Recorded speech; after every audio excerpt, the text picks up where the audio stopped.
never say how I feel about you. I think I never found that easy to do. Pull up. Things that you do. My director, a point of correction. I listen to reggae. Reggae is my driving song. My driving genre, amazing. It just keeps you, forget traffic. When you're listening to reggae, traffic hata unaweza shinda hapo for hours. That's how I feel, guys. And if you're feeling our cultural show, tell us, what is your culture? How do you celebrate it? And what do you love about your culture? I am celebrating the reggae culture in this area, okay? With Princess Reuben and Asha and Njeri. But you can tell us how you celebrate your culture. And remember to use the hashtag KTN Life and Style to answer the question for you to win IMAX tickets for the weekend. Princess Reuben. When we hear Princess Reuben, we're expecting... I was wondering, Reuben is a man, Princess is a woman. What is going on? Okay. I call myself Princess Reuben because I am a daughter to the king. You're a daughter to the king? Yes. Who is Haile Selassie. Okay. Yes. Okay. Can you expound further? I think I've just left you. Yeah, left me hanging. Yeah. So how it is that I came to know about myself is now after I joined the Rastafari faith, which was like several years ago. How many years ago? I've been functioning now since 2001. That would be maybe 16 years.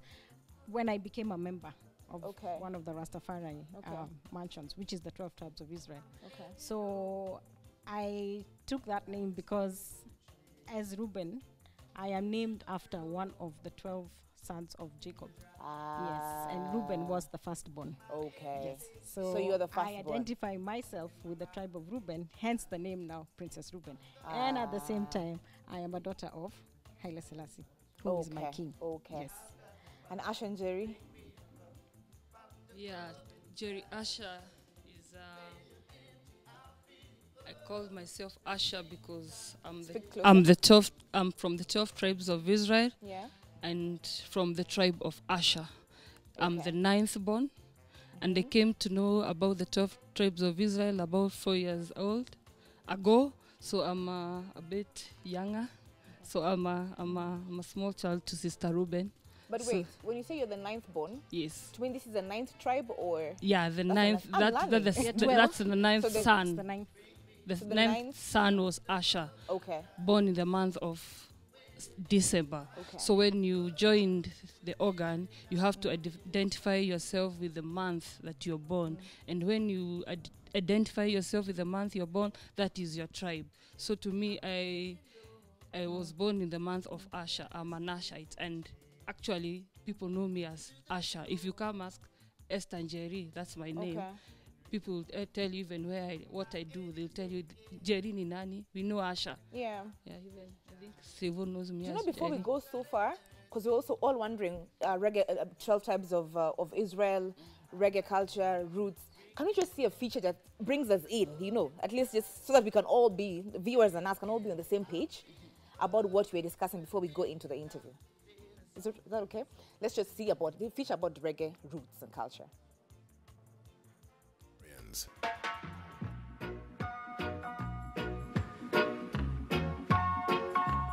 Scholars of religion have categorized Rastafari as a new religious movement.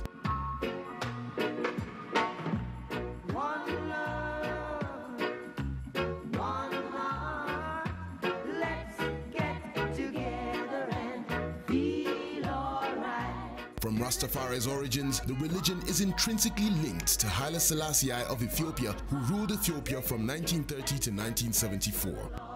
And I will feel alright, saying, let's get together and feel alright.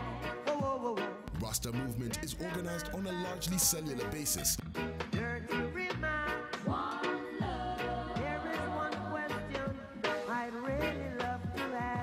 The three most prominent branches are the House of Nyabingi, the Bobo Shanti, and the 12 tribes of Israel.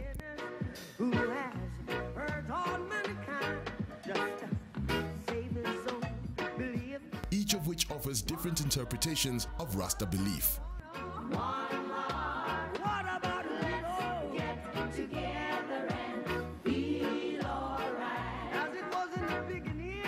Rasta colors are green, gold, red, and black.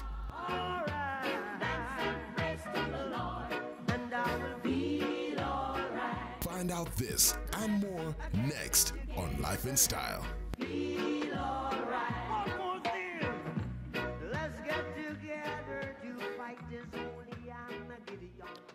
Both of you have come with, you know, the distinctive colors of red, green, and yellow. What do those colors stand for in the reggae culture, Rastafarian culture? Okay, it's actually red, gold, and green, not yellow. It's okay. Gold. Okay. Yeah. So, yeah, so red represents power, and gold is faith, and green is love. Okay. Yes.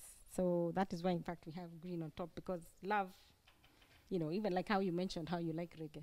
I do. You feel very peaceful. Very much. Because reggae is just a peaceful movement. It makes traffic ablaze. Yes. So green is the one which is on top. So that is what the colors stand for. Okay. Yes. So if at least somebody needs to be able, how do I differentiate the real Rastafarian from the wannabe, like it's a trend? How do I differentiate the two? Rastafari is about belief. It's not about wearing dreadlocks. It's about reading the Bible. You know, you read your Bible. The Holy Bible, the same one? A chapter a day. Okay. From Genesis 1 to Revelation 22. That is what we believe. Okay. It's not about wearing dreadlocks. There are so many people in the 12 tribes of Israel who don't have dreadlocks. Okay. So you don't have dreadlocks to be a Rasta. It's the true conception, functioning of your heart. I've had that line from an artist from before. The music and heritage. But then you see, like, you guys, you believe in your culture so much. It's as if it's a different religion from what the rest of us believe in. That's why I'm even surprised about the Bible part. Which is actually good that you called us here, because it's good for us to dispel those myths. Okay. That a lot of people just think that Rasta is just something very different. Yeah. But when I'm sitting next to you, I don't look very different from you. Maybe apart from the fact that I'm wearing the colors. But as she has mentioned, it's not about the color. Yeah. It's actually the liberty that you have in your heart. And for us, we believe that the way to attain salvation is by reading the Bible a chapter a day. Hivyo sasa ndio utapata utaokoka na utajua Yesu ni nani. You see, you will read the book because Christ is there from the beginning in Genesis up to Revelation. So once you know how and who Christ is and was, you'll be able now to attain salvation in that way. Okay, so when we have the hierarchy of God, Christ, you believe in that, right? Yes. God Where the does Father, Haile God Selassie fall? Okay, if you read the Bible, you will know about Israel of old, even from the beginning, like during the time through Genesis, Exodus, like that. They used to have a king. Okay. They had God, they had king, and they had a prophet. So for us, His Majesty is our king. Okay. Yes. And we believe that He is Christ in His kingly character. Okay. Yes. But most of you are vegetarians, is that true? No. Oh, it's not true? Not true, because another myth is dispelled. Yes, it's not about what goes in, it's about what comes out. Okay. So what goes in is not important. What comes out, those words we are telling you today about the Jesus Christ, those words we are preaching to the world today about His Majesty and about the Christ and about the liberty of Rastafari. That is what is important. It's not what you eat, it's not what you drink, it's not what you comes in, it's what comes out. You know, it's interesting what you guys are talking about, that it's more peaceful, there's religion. Because a lot of times when you have reggae concerts here, people associate it with very, you know, like hardcore. There's a stereotype about the fact that it's very rough, there's a lot of violence. But from the way you guys are talking, it seems like reggae is so peaceful and there's love and there's friendship. Can you just explain to us why we have that perception about reggae when we have the concerts here? That is the misconception. But I don't think you can tell me that there are no other concerts. There are no bad boys. Of course there are, but people feel like when I go for a reggae concert, yes, you feel rough. Insecure and all that, But a lot of people, in fact, Greetings. Yes. Tend not actually to listen to the message in the music. And you see, if you listen to the message is a peaceful message. In fact, reggae is God's music. It is jazz music. So a lot of people should have to put that aside, that warasta wanakuanga mahooligan ama marasta wanakuanga wale wezi. No, that is what now we want to dispel. Yeah, it is a misconception that a lot of people have just said that watu wa reggae in fact mara hawananga do, but that is not that is not how it is. Okay. Yeah. But she has clearly said that you don't have to have dreads yes. to be a Rastafarian. Yes. But then why do most of you have dreadlocks? I can see Steve Jr. I don't know what is underneath your bun. Yes, I have. Is it dreadlocks? Yes, it is. So then if you say we don't have to have dreadlocks, why is that most of you have dreadlocks? Can I answer that? No. No.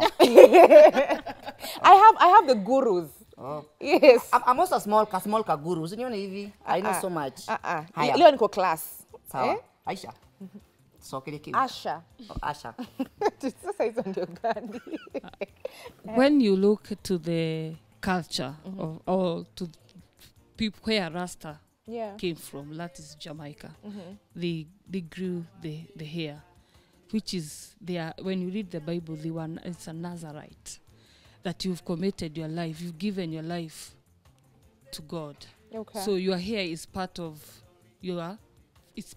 like your faith. You can have it in your heart, you can have it physical, but most Rastafarian opt to have it in physical, like they want to grow it longer because that shows your commitment. The longer it grows, the more knowledge, the more committed you are to the Lord. So but it doesn't mean that if you want to be a Rastafarian today, if I come like this, you'll still accept me. Yeah, you will still accept you. Yeah. We'll still accept you. Okay. Because it's according. It's in your heart. There are people who don't have it like this, but if we can open their heart, it's going up to that side. They got long dreadlocks because they committed their heart into the Lord. So it's just a commitment. And do you have kidogo tu? Do you have to speak patois? No. You don't have to speak patois. No, let me say, Reuben has looked at you. Sorry? What is? I mean, I was about to ask you if we have spoken patois since we came. Yes, because why I've asked that. There are people who have placed wamekele urasta sana juu yao. They're not even rastas. Ukipata naye kwa barabara anakuambia kitu kama I want to shatter. You know where you're going. I know not. It feels exaggerated, yeah. Yeah, like me, I'm married to a Jamaican, but he talks patois, but I don't talk patois. Wow. Now let me ask another question. Kamusho nikimalizia. Alikuwa kananisinya sana nikiwa pale. I've realized. Wait, do you have Nyabingis in Kenya? Yeah. Yes. Do we? We do. We do. And the Bobo Shanty, yeah. Bobo. And you people, you have your own church. Yes. All right. Now, so I wanted to know, does it look like our normal church? Most of the things. Do you have similarity with our churches? We want to invite you to the 12 tribes of Israel so that you can see how we function. I actually and want also, to know more about the 12 if you want to know more about the 12 yeah. tribes, I think now you'll call us as an organization, because now for us we can't really like delve much into it. But can you just give us a bit of what it's about and how you guys end up picking your names and your tribes? Like I said, from the 12 sons of Jacob, you identify your tribe according to the month that you were born. Okay. So Reuben was born in April, and then now down up to Benjamin. So from April to March. So now April, May, June, July, like that. So Reuben, Simeon, Levi, Judah, Isaac, Charles, Zebulon, Dan, Gad, Asha, Naphtali, Joseph, and Benjamin. Those are the 12 tribes. So which month are you born? So that is how you identify. Me, I was born in May. So you are a Simeonite. Yeah. I am Princess and also, of course, now we ask people to read the Bible. Okay. Yes. Yeah, to read the Bible. Now you start reading from Genesis 1 up to Revelation 22. And that is a chapter a day. Can I tell people now when you are Simeonite? Simeonite. Ladies and gentlemen, nisonge pata. Alafu ni introduce pia. Wewe ni wewe ni Princess Reuben. Princess Reuben. You know, alafu new to ushuhuda like normal mkienda kwa church. It's a congregation. It's like ukisikia kutoa utoe kama utaki. No. There is a protocol how it's supposed to be followed. So that one squilo mutaita the 12 tribes of Israel. We'll explain all that in detail. Where is your church? It's in Gikambura. Kikuyu. It's a house. It's only one? Yes, in Kenya. It's only one house in Kenya. What about people who are different parts of Kenya? They have to come to Nairobi. Wait, is it? I'm assuming it's every week? Like regular church every week? We meet every month. Or once a month? Yes.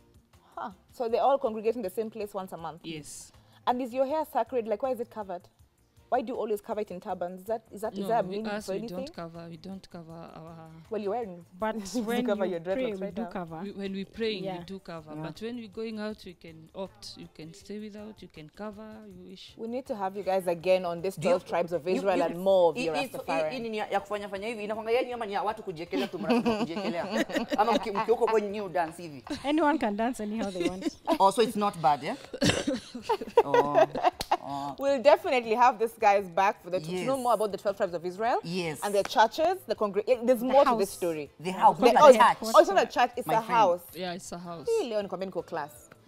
Steve Jr., you'll tell us more when Mikali comes to you, Sindio. Junior, kuna urasta iko hapo wewe. Wani rasta zake ni mrefu? Hizo mashine. Kwa hivyo ni commitment ya faith. By the way, Asha is my loctician.